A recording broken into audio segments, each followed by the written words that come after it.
Vamos a hablar ahora de esto que pasó en Texas, exactamente, lo hemos estado informando. Una vez más, una persona con un arma, ¿no? Mató a 21 en total, 19 niños, entre 8 y 10 años, más los 2 maestros que estaban allí. La conmoción que esto genera a nivel local y a nivel mundial también, porque además se repite. Le decía, lo hemos estado informando, ya está Mauricio Rabufetti con nosotros para profundizar en esto. ¿Cómo estás? ¿Cómo estás, Mauricio? ¿Qué tal? ¿Cómo les va? ¿Se sabe algo más sobre este evento que se puede aportar de última hora? Sí, justamente esta tarde se conocieron algunos de los detalles de esta tragedia, ¿no?, que nos toca reportar y en este caso tratar de analizar para encontrar algún tipo de explicación y básicamente del contexto en el que se genera esto una y otra vez en Estados Unidos. Pero para responder a tu pregunta, Gaby, las autoridades de Texas informaron que el episodio del cual estamos viendo imágenes en este momento en pantalla fue un poco diferente a lo que se había informado inicialmente. El tirador logró entrar a la escuela sin que hubiera ningún tipo de oposición de la vigilancia que estaba alrededor del establecimiento. Estuvo mucho tiempo libre, mucho tiempo suelto dentro del establecimiento. No fue que se atrincheró, sino que pudo disparar durante muchísimos minutos antes de que la policía ingresara. Y ahora, por supuesto, la policía es blanco de las críticas porque durante mucho tiempo aparentemente logró disparar sin que se contrarrestara ese ataque con los niños todavía en la escuela. Ahora, no es la primera vez que esto sucede, se repite, ¿no? Digamos que varias veces nos ha tocado informar a nosotros de alguien que agarra una metralleta y se va para la escuela.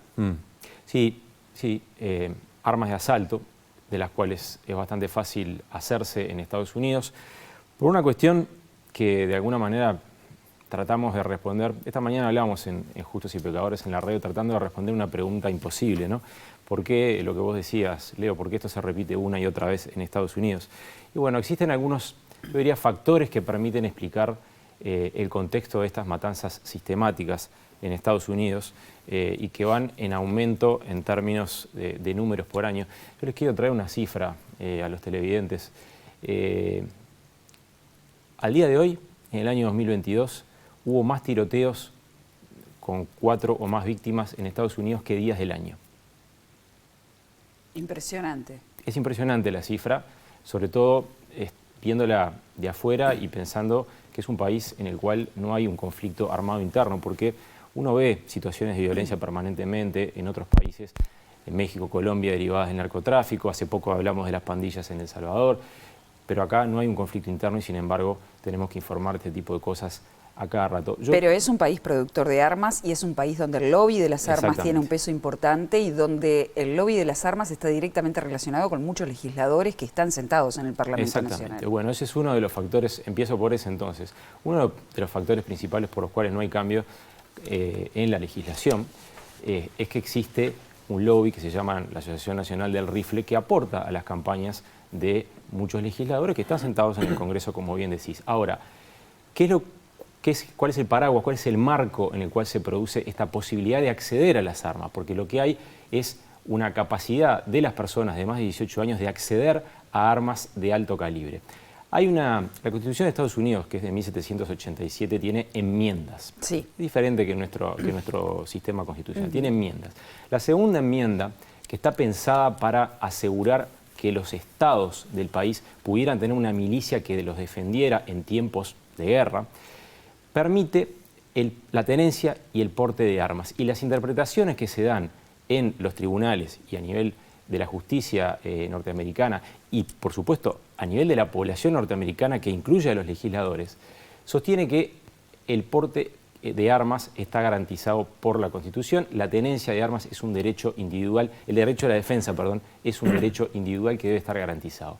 Ese es el paraguas que sostiene a quienes argumentan que el acceso a las armas no debe ser prohibido. Pero te voy a dar un porcentaje, porque hay un 60% de los norteamericanos, según los últimos sondeos, que quieren regulaciones más estrictas, porque estos tiroteos están produciendo... 60%.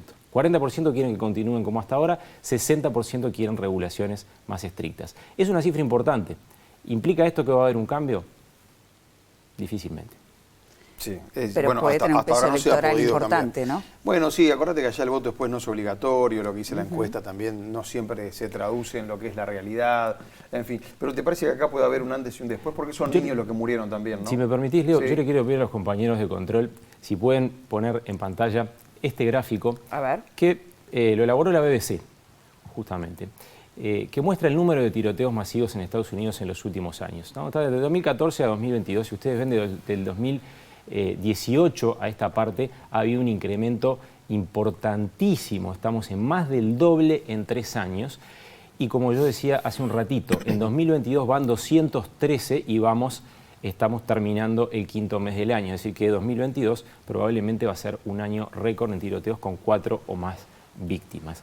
Vos me preguntabas, Leo, ¿puede haber algún cambio a partir de ahora? ¿Puede haber algún cambio por esto que pasó? Por 19 niños de máximo 10 años que terminaron muertos porque un muchacho de 18 años logró comprarse el día de su cumpleaños 2 fusiles AR-15. Bueno, se pensó en algunos otros casos que iba a haber un antes y un después, pero el único antes y después posible en estos casos es que haya un cambio a nivel legal. Y me voy a remitir a las palabras de la primera ministra de Nueva Zelanda cuando le preguntaron cómo hicieron después. ¿Ustedes recuerdan aquella matanza que hubo en Nueva Zelanda en 2 mezquitas que terminaron con 51 muertos en el año 2019? ¿Qué fue lo que dijo Jacinda Ardern? Y pido disculpas por la pronunciación. Dijo, los políticos decidimos que esto iba a cambiar porque es nuestro trabajo. El presidente Joe Biden le pidió al sistema político, le pidió casi al borde de las lágrimas, le pidió al sistema político norteamericano que se parara frente al lobby de las armas, frente a ese lobby que vos mencionabas, Gabriela, que tiene tanto que ver en que esta accesibilidad, esta facilidad de acceso a las armas continúe en Estados Unidos. Si el sistema político se va a parar frente a ese lobby, yo lo veo extremadamente difícil. En parte por lo que vos decías, porque aportan a las campañas. En parte porque hay una cuestión cultural. Hay una cultura del porte de armas en Estados Unidos, sobre todo en algunos estados del sur, en Arizona, en Texas. Existe y es real. Y uno cuando va a esos lugares lo ve. Y eso determina que sea muy difícil. Cuando vos tenés mucho de una cosa y acceder a eso es fácil, el uso, sea de lo que hablemos, obviamente también es más fácil. Y por lo tanto, pensar en que van a detenerse las masacres porque hubo una masacre en una escuela, va a aparecer otra persona que también fue víctima de bullying, como este muchacho, o que tuvo algún otro tipo de problema, como este muchacho, o que no tuvo ningún problema, pero le pareció porque salir a matar gente. Las perspectivas se abren, ¿no? No creo que a nadie le parezca salir a matar gente. Capaz que hay una problemática, capaz no, sin lugar a dudas hay una problemática social y psicológica mucho más profunda, ¿no? Atrás de alguien que toma un arma y quita vidas. Es muy difícil responder a esa pregunta. Si nosotros miramos, te voy a pedir a los compañeros de control que pongan el segundo gráfico que tenemos preparado para este espacio en pantalla. Si nosotros miramos los porcentajes y vemos, ahí están algunos de los retratos hablados de los protagonistas de algunas de las masacres. Algunos, los televidentes la van a recordar, ¿no? Principalmente la que ocurrió en Columbine a fines del siglo pasado, en 1999, porque hasta hay un documental, una película sobre eso. Pero en este gráfico, una de las cosas que se explican, que es bien interesante, es que en los casos de los tiroteos en los centros educativos, 43% de quienes los realizan son exalumnos de esas instituciones. Porcentaje a tener en cuenta. ¿Por qué pasa? Es muy difícil saberlo. Lo cierto es que, uniendo un poco lo que vos me preguntabas, Gabriela, y lo que decía Leo al comienzo, sinceramente es muy difícil pensar que con el acceso que hay, vos vas a un supermercado y vas a la zona de casa y ves estas armas y tenés la posibilidad de acceder a ellas, es muy difícil pensar que esto vaya a detenerse de alguna manera. Sí, se podría limitar, no sé, pensando desde acá, por lo menos ahora acceden con 18 años, ¿no? A armas de combate. Capaz que se podría mantener que la gente compre armas, porque está en la Constitución y todo, pero no ese tipo de armas. Bueno, hay una interpretación también de la Constitución ahí. Eso es un punto muy importante.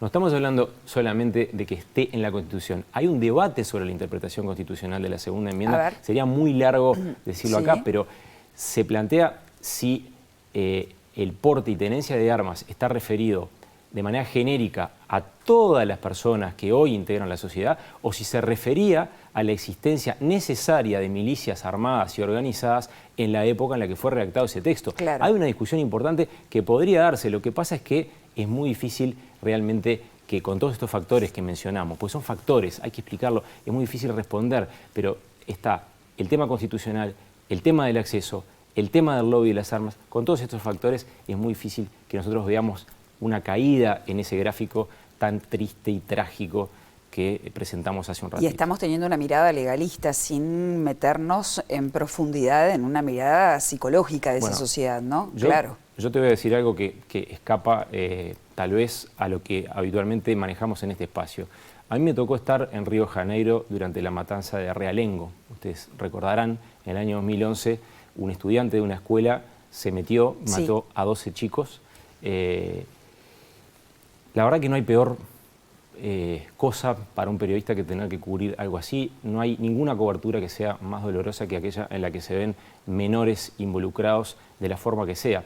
Yo lamentablemente soy absolutamente pesimista, habiendo vivido como viví en Estados Unidos, de que esto realmente se termine, a menos que efectivamente haya una presión social, que hoy no la hay, y un cambio legal que hoy se ve muy lejano. Yo creo que vamos a seguir informando de este tipo de cosas porque las condiciones están dadas para que sigan ocurriendo tal como lo hemos informado. Este año, ya en las últimas semanas, 2 veces, porque hubo alguien que se autoproclamó supremacista blanco que mató a una decena de personas en un supermercado simplemente porque tenían la piel de otro color. Un sistema político que vocifera de dolor cuando acontecen estos sucesos, pero que se alimenta económicamente de la venta de armas para sus campañas. También hay que decir que no hay que generalizar, hipócrita, porque hay legisladores, entre ellos el presidente Joe Biden, que han hecho campaña contra este problema durante toda su carrera política. Es decir, está dividido el sistema político norteamericano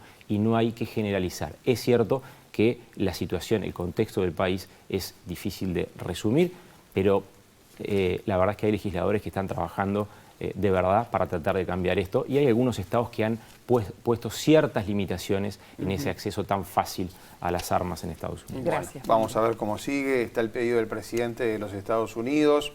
Que me llamó la atención que lo hiciera en su primer periodo de gobierno, viste que ya tienen la reelección, porque con el lobby... Tiene un costo, exactamente, con el lobby y la fuerza que tienen, la asociación esta del rifle que nos decía Mauricio, se le podría complicar si quiere ir a la reelección también, pero el presidente lo está marcando.